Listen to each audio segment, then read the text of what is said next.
খেয়াল করে দেখেন। এই রায়হান, বন্ধু তুই ছাদের পরে একা একা কি করতেছিস? হাই বন্ধু। বন্ধু তুই হঠাৎ কিরকম চলে আসলি, কারোর কিছু না জানাই, ফোনও দিলি নে, আর তোর মন এত খারাপ কেন? কি হইস কি? বন্ধু একটা সমস্যার কারণে বাড়ি ঘরে কারণ না বললে হঠাৎ চলে আইছি। বন্ধু কি হয়েছে তুই আমার একটু খুলি বল দিন। কি ব্যাপার, কথা বলতেছিস নি কেন? বন্ধু তুই তো আমার সাথে সবকিছু শেয়ার করিস, এখন কিছু বলতেছিস নে, কারণটা কি? তুই মনে হয় আমার কাছ থেকে কিছু লুকাচ্ছিস। বন্ধু আমার তো অনেক বড় একটা সমস্যা হয়ে গেছে, তোরে যে কিভাবে বলি। সমস্যা নেই বন্ধু, তুই নির্দ্বিধায় আমার সাথে বল। তুই যখন এত করে বলতেছিস তাহলে শোন, তুই যেন এ কথা কারোর সাথে বলিস নে। আচ্ছা ঠিক আছে বল। বন্ধু আমি তো দীর্ঘদিন বিদেশে ছিলাম, বিদেশি বিভিন্ন লোকজনের সাথে মেলামেশা করে আমার শরীরে HMPV নামক এক ভাইরাস ধরা পড়েছে। এই কারণে আমি বিদেশ থেকে বাসায় চলে আইছি। HMPV এমন একটা ভাইরাস, আমার গায়ে কেউ টাচ করলে সেও এই ভাইরাসে আক্রান্ত হতে পারে। তোর যে এই রোগ হয়েছে তা তুই কোনো ডাক্তার দেখাইছিস নি?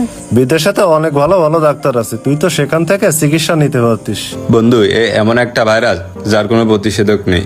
শোন বন্ধু, আমি চাই না আমার কারণে আমার বাপ ভাই এই রোগে আক্রান্ত হোক। এই কারণে আমি আমার বাপ ভাইয়ের সাথে খারাপ ব্যবহার করে তাদেরকে দূরে সরাই দিছি। এখন তুই যেন আমার আব্বা ভাইয়ের সাথে এই কথা বলিস নে, তোরে বিশ্বাস করে আমি কথাগুলো বললাম। আচ্ছা ঠিক আছে বন্ধু, আমি কারোর সাথে কিছু বলবো না, তুই মন খারাপ করিস নে, সব ঠিক হয়ে যাবে না। তাহলে বন্ধু তুই থাক, আমার বাড়িতে একটু কাজ আছে, আমি বাসার দিকে যাচ্ছি।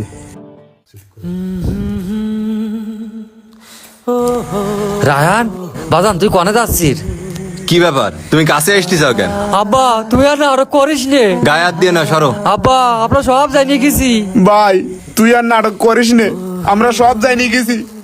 তুই এইভাবে আমাকে প্রথমে কষ্ট দিলি কেন? তোর এত বড় রোগ হয়েছে, তুই তো আমাকে বলতে পারতিস, আমরা কি তোর চিকিৎসা করাতাম না? আমি তোর বাপ, আবার একটা বাপ তো তুই বলতে পারতিস আমার এই রোগ হয়েছে, আমরা টাকা পাঠাই দিতাম। তুই এত বড় কথা কেন লুকালি? বাজান তোর যদি কিছু হয়ে যায় আমরা তো বাঁচবো না। ভাই কান্দিস নে, তুই তোর চিকিৎসা করাবো আমরা। আমরা তোর বিদেশে যাব, উন্নত মানের চিকিৎসা করাবো।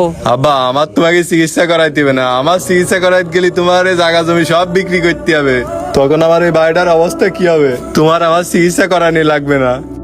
আমার জায়গা জমি সব চলে যাক, তবু তোর আমরা চিকিৎসা